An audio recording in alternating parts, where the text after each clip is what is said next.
All right, everyone, welcome into the O'Brien Stadium press box for a little O'Colly recap of the Cowboys' 7-6 loss today on Sunday to the TCU Horned Frogs. Ben Hutchens, Rowdy, Baribeau, and Daniel Allen.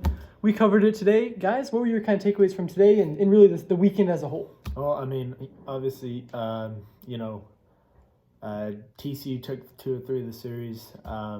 Obviously, that kind of gives Oklahoma State a foreshadow of what lies ahead with the, what's undoubtedly their toughest stretch of the schedule heading forward. They got a top 10 team in Austin next week in a rowdy environment down there. Then they got Texas Tech, at home after Southeast Missouri, who's no pushover either at home.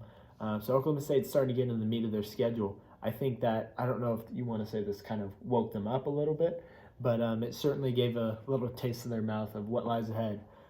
Coach Holliday had said, all around, he'd been the whole season up to this point, they'd had spurts of offensive breakouts.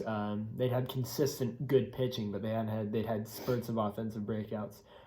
This weekend, we saw it was a shootout on both sides, obviously, but as Friday night, I think it was McLean that said it. We finally got the bats going, and that's a testament to what we saw all 3 days. And obviously, shootout on both sides. Like I said, gives Oklahoma State a taste of what lies ahead. But something I think positive that the team can and Oklahoma State fans can take from this moving forward is you saw a full game of offensive production from. I think in the first game Oklahoma State scored the first 5 innings of the game, right? We hadn't seen that all season. I think they ended up scoring in 7 out of 9 innings of the game.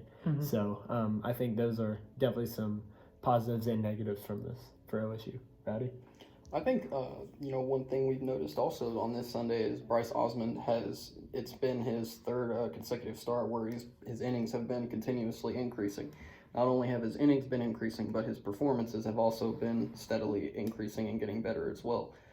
Today was a 4-run outing for Osmond, so not necessarily ideal, but if you look in contrast, the bats were going for OSU at the time of Osmond's pitching. It was only until after Osmond got off the mound that they struggled to find a little bit of offense, and that resulted in 3 straight innings with 1 run in each of them, which is kind of what gave TCU the 7-4 lead ultimately until it became a 7-6 game in the final inning. But Osmond looked pretty solid.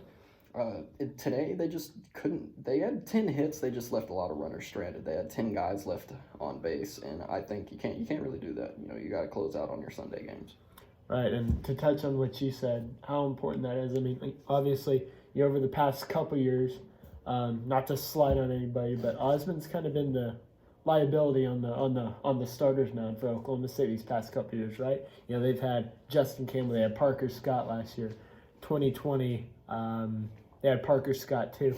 They also got Cale Davis some starts in 2020 before he had his injury in 2020 that prevented him from maintaining his starting role in 21. But overall, just having 3 MLB-ready pitchers.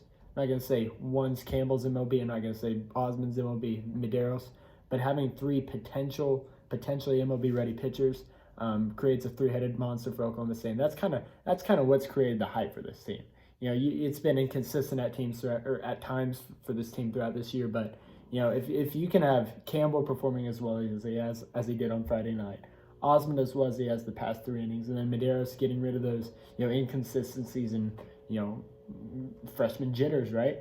Or COVID freshman jitters, right? I think that will definitely bode well as an undoubtable strength for Oklahoma State moving forward. Guys, any final thoughts? Cowboy comeback falls just a little bit short. 2 teams evenly matched, I think. The box score really illustrates it too. 7-6 in the runs, 10-10 in the hits. 2 teams at the top of the Big 12 kind of duked it out. TCU, credit to him, managed to get 2 close wins and kind of grapple for conference supremacy. Maybe in a repeat of 2021, we'll see these 2 teams battle out again in the Big 12 conference tournament. It'll be fun either way. Any other thoughts on the game? Yeah. For TCU, I think that's a positive for them moving forward. At times last year maybe wherever they'd get blown out. There were fair share of games where they'd get blown out at the beginning, or this year rather, not last year. Early on this year, they've struggled to bounce back after that. They got blown out 13-2 in the first game, and then they came back and won 2 close games, and that's only, between 2 offensive teams and a team as offensively sound as TCU is moving forward. I think that's definitely a positive moving forward for the Horned Frogs. For Ben Hutchens, Rowdy Baribeau, and Daniel Allen, thanks for joining us. We'll see you next time.